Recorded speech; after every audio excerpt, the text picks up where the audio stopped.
A reading from the Holy Gospel according to Matthew, chapter 1, verses 18 to 25. Passage taken from the Message version of the Bible. The birth of Jesus took place like this. His mother Mary was engaged to be married to Joseph.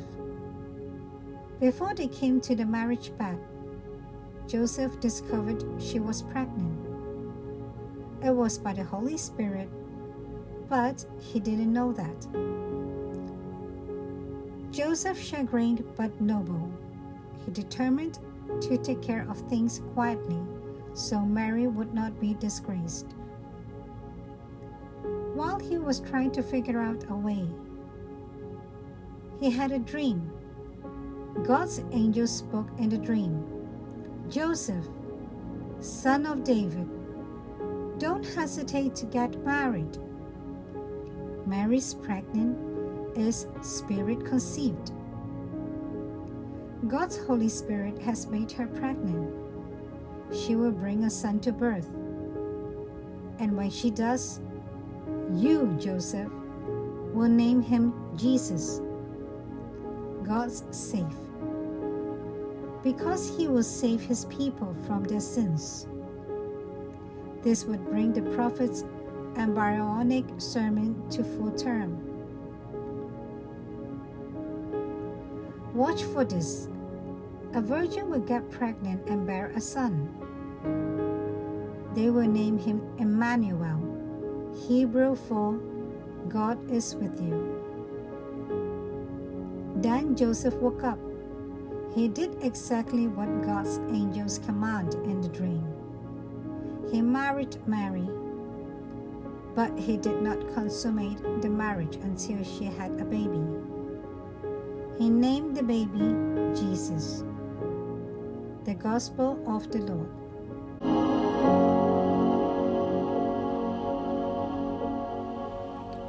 Reflections on the Gospel according to St. Matthew chapter 1, verses 18 to 25. In today's Gospel, the theme of God's closeness to humanity is the focal point. It shows us the two people who more than anyone else were involved in this mystery of love, the Virgin Mary and her husband Joseph. The Gospel guides us to Christmas through the experience of St. Joseph, a person who is apparently in second place, but whose attitude contains the entirety of Christian wisdom. He, together with John the Baptist and Mary, is one of the people that the liturgy proposes to us for the time of Advent. And of the three, he is the most modest, one who does not speak, he does not preach, but tries to do God's will. The text that follows tells us of his dream and he gets a message.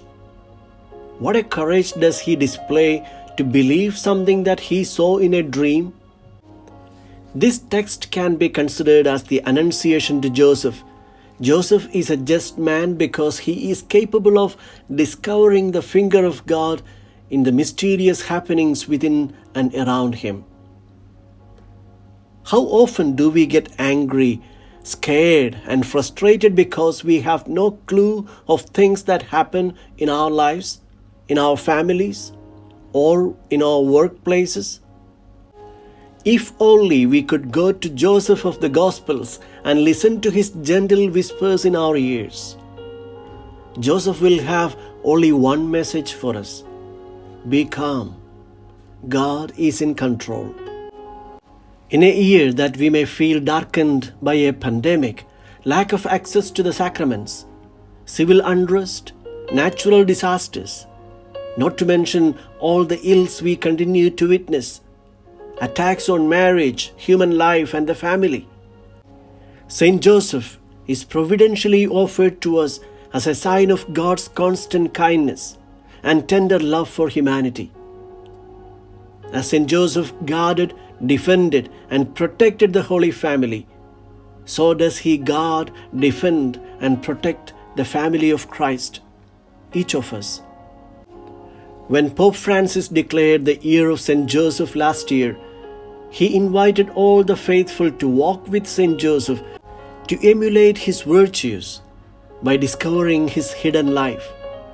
In the Gospels, Joseph does not speak a word, he is silent, but he followed the promptings deep within, the messages in dreams. Let us put it this way.